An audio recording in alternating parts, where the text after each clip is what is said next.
Hi, I'm Shonda Miles. I'm a performance expert. I help people who are looking to accomplish their goals and dreams. Today, I want to talk to you about if you go to the doctor, regardless if you go to the doctor, you having issues, it's your regular checkup, some things I want you to just consider working on as well as whatever the doctor tells you to do. The first one, and probably one of the most important, is to work on your emotions. So, we don't realize how much negativity, how much anger, how much bitterness, how much unforgiveness, all these different things affect us. So think about for yourself on a daily basis and maybe even consider writing it in a journal. Your emotions. What are you feeling? Are you happy? Are you sad? Are you angry? Are you disappointed? Are you frustrated? And a lot of times we can't put words to how we're feeling, but we got to sit down and figure out what emotions are we feeling and why. Why are we feeling happy? Why are we feeling sad? Did something happen? A lot of it is, well, we have to try to make a decision to be happy. Whether things are good or bad, we got to make a decision to be happy. We got to make a decision to be thankful for what we have, thankful for where we are, thankful that things are as well as they are, thankful that we have our health and strength, and on, right? There's so many things that we can be thankful for. But work on your emotions, work on how you're feeling every single day. And I get it, right? We're going to have bad days, but on a regular basis, work on your emotions, work on figuring out why you feel the way that you feel, and what can you do to change how you feel for the better, to make to be more positive. The next one is work on your thoughts. So it's nothing. We cannot expect to have a good life, good day if we're thinking negative all day long. If we're wishing bad on somebody all day long. So work on your thoughts on a regular basis. Replace those negative thoughts with something positive. This will help you to feel better. So work on your thoughts every single day. The next one is to move your body. It's nothing like getting out, getting some fresh air, getting some sun on your skin every single day. Move your body in some way. Move your body. Maybe it's stretching, maybe it's going to the gym, maybe it's walking around your neighborhood. But every single day, move your body. And it doesn't matter how old you are, how young you are. Make sure you're moving your body every single day on a regular basis. The next thing is, I got to look at my notes. Look at what you're eating. Work on your eating habits. Look at how you can eat better, how you can eat clean, how you can eat more nutritious, how you can drink more water. Maybe it's tricking yourself. Maybe it's setting an alarm on your phone that maybe you're going to sip water all day long and you have, a certain amount to start with. That's your goal, to drink it all during the day.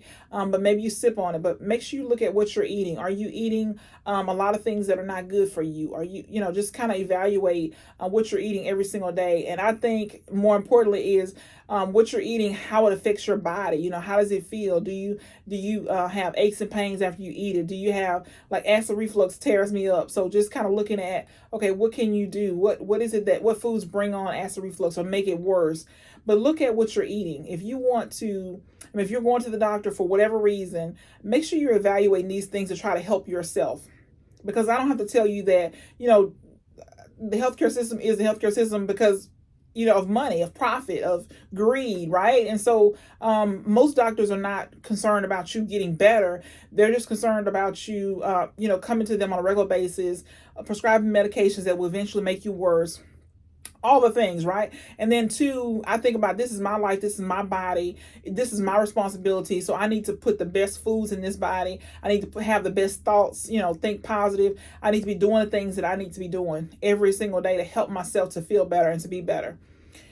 And then the next one is work on your relationships.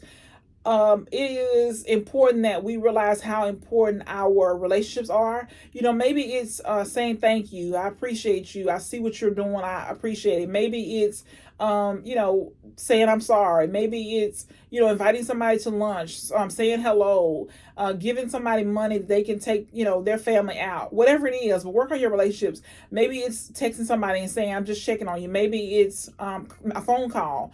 But work on your relationships. Work on improving your relationships on a regular basis. It is vital for the life that we live, to live the best life. So work on your relationships. The next one is hug somebody. So I didn't realize how, everybody has their own love language, right? Everybody has their way they want to hear I love you. And of course we want, to hear, to feel that somebody loves them.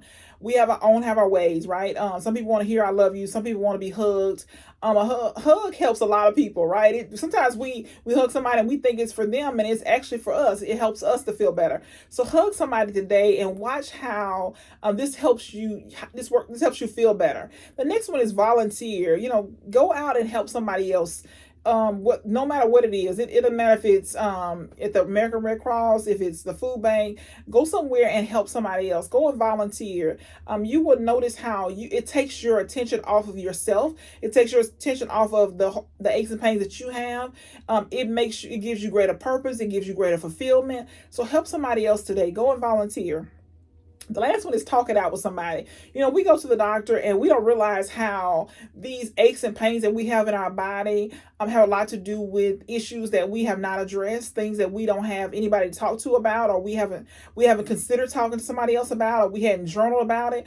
But there are so many different ways that we can talk it out. Maybe it's you paying somebody, a professional. Maybe it's talking to your pastor. Maybe it's a journaling. Maybe it's talking to your friend. Maybe it's talking to your spouse. But talk about, make sure you're talking out the things that are bothering you, things that are keeping you up at night, things that you're worried about, your deepest fears. Talk them out with somebody, because if you don't, they will show up in your body every single time. So don't keep things in. Have somebody who you can confide in, somebody who you can share things that are happening, things that you're worried about, things you're concerned about, things that need attention. Talk them out with somebody. You will feel so much better. So I hope these things help you. I believe in talking to a physician. I believe in going to a physician, being, doing what they tell you to do. But I also believe there are things that you need to do to help yourself. And so I hope some of these things will help you to live a better life, to live, stress-free or stress less, things that will help you to feel better, on a regular basis. Don't forget to like and subscribe.